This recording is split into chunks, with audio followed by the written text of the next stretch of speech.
শিৱসাগৰ জিলাৰ শিমলুগুৰিৰ বৃহত্তৰ ৰূপহী অঞ্চলৰ দ সন্দিকৈ গাঁৱৰ নিবাসী মানৱজ্যোতি চেতিয়া ফুকন নামৰ এগৰাকী যুৱক, যিগৰাকী যুৱকে শেহতীয়া বান পৰিস্থিতিৰ সময়ত, এই দুৰ্বিষহ সময়ত মানুহৰ কাষত দিনে ৰাতিয়ে একাকাৰ কৰি থাকি মানুহক সকাহ দিবৰ কাৰণে, মানুহৰ সাহস হবৰ কাৰণে প্ৰচেষ্টা অব্যাহত ৰাখিছিল।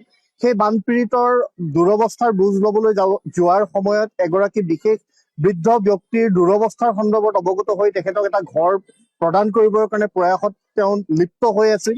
আৰু সেই ঘৰটোক কেন্দ্ৰ কৰি বিভিন্ন বিতৰ্কৰ সূচনা হৈছিল, ভাবুকি লাভ কৰিছিল এই যুৱকজনে। আৰু ভাবুকিৰ পৰৱৰ্তী পৰ্যায়ত তেখেতৰ এটা ৰহস্যজনক দুৰ্ঘটনাত মৃত্যু হল। আৰু তাৰ পৰৱৰ্তী সময়ত তেওঁৰ এয়া ৰহস্যজনক মৃত্যুক দুৰ্ঘটনা নহয় হত্যাকাণ্ড বুলি ৰাজহুৱা অভিযোগ উত্থাপন হৈছে। আৰু তেওঁৰ এই ঘটনা সন্দৰ্ভত বিভিন্ন লোকৰ নাম সন্নিৱিষ্ট কৰি এজাহাৰ দাখিল কৰা হৈছে। যিগৰাকী ব্যক্তি আমাৰ মাজৰ পৰা অকালতে হেৰাই গল, তেখেতৰ বিদেহ আত্মাৰ চিৰশান্তি কামনা কৰিছো। তেখেতৰ বাসগৃহত যোৱাকালি উপস্থিত হৈছিল আৰু তেখেতৰ ঘৰখনৰ যিটো অৱস্থা, যিখন ঘৰৰ পৰা আহি, এখন ভিতৰুৱা অঞ্চলৰ পৰা আহি যুৱকজনে সকলো সময়তে মানৱ দৰদী চিন্তাৰ সৈতে কাম কাজ কৰি আছিল, সেই ঘৰখনৰ দুৰৱস্থা প্ৰত্যক্ষ কৰিছো। বৃদ্ধা মাতৃগৰাকীক লগ পাইছো, নবৌৱেকক লগ পাইছো।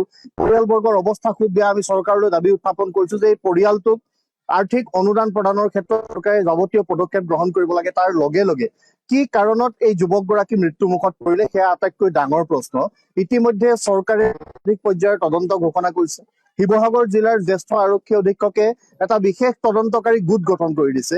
এতিয়া গোট গঠন কৰা হল, দণ্ডাধীশ পৰ্যায়ৰ তদন্ত ঘোষণা কৰা হল। পৰৱৰ্তী পৰ্যায়টো কি হব, যুৱকগৰাকীক প্ৰকৃত ন্যায় দিব লাগিব। আৰু এইসকল কোন লোক, যিসকল লোকে এগৰাকী খিলঞ্জীয়া স্বাভিমানী যুৱকক আনক সহায় কৰিবলৈ যোৱাৰ সময়ত ভাবুকি দিব পাৰে। আৰু এই যিটো বান পৰিস্থিতি, এই বান পৰিস্থিতিৰ সময়ত প্ৰত্যক্ষ কৰিছো আমি বিভিন্ন স্থানত বহু লোক অচিনাকি মুখেৰে আহি এতিয়া আমাৰ ঠাইবোৰ ভৰি পৰিছে। ডিব্ৰুগড় যিটো ৰেলৱে কোৱাৰী আছিল, সেই কোৱাৰীটোত বহু লোক আছে যাৰ নাগৰিকত্ব সন্দৰ্ভত মানুহে ৰাজহুৱাকৈ প্ৰশ্ন উত্থাপন কৰিছে। এইবিলাক চৰকাৰৰ দায়িত্ব, চৰকাৰৰ কৰ্তব্য। তেওঁলোকৰ বৰ্ডাৰ ব্ৰাঞ্চ আছে, আন সংশ্লিষ্ট বিভাগ আছে, বিভাগবোৰে এই ক্ষেত্ৰত যাৱতীয় পদক্ষেপ কৰিব লাগে। তাৰ লগে লগে বদৰুদ্দিন আজমল গৰাকী অবৈধ বাংলাদেশী ত্ৰাণকৰ্তাৰ ৰক্ষক, সেইগৰাকী আহি বানৰ সময়ত ইয়াত ত্ৰাণকৰ্তাৰ ভূমিকাত অৱতীৰ্ণ হবলৈ খুজিছে। আমাৰে কিছুমানে বৰপীৰা পৰি দিয়া পৰিলক্ষিত হৈছে।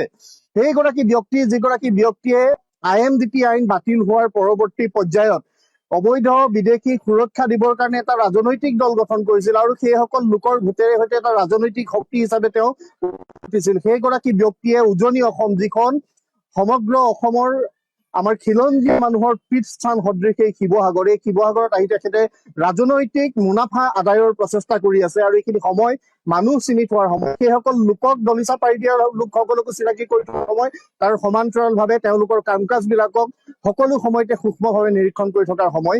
এইখিনি সময়ত আমি এটাই কথা চৰকাৰক আহ্বান জনাব বিচাৰো যে মানৱজ্যোতি চেতিয়াৰ ন্যায় নিশ্চিত কৰক।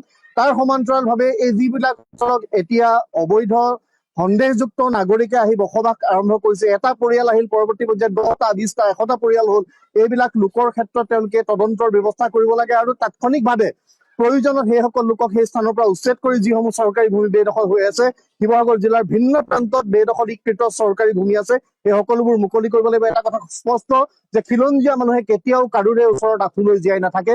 খিলঞ্জীয়া মানুহৰ প্ৰভুত্ব থকা এখন অসম আমি বিচাৰো, আৰু খিলঞ্জীয়া মানুহৰ প্ৰভুত্ব দপদপনি থকা এখন অসম গঢ়িবৰ কাৰণে আমি প্ৰয়োজন হলে সকলো শক্তিৰে যুঁজিবৰ কাৰণে আমি সাজু হৈ আছো। আৰু এই প্ৰত্যাহ্বান আমি সকলোকে জনাইছো।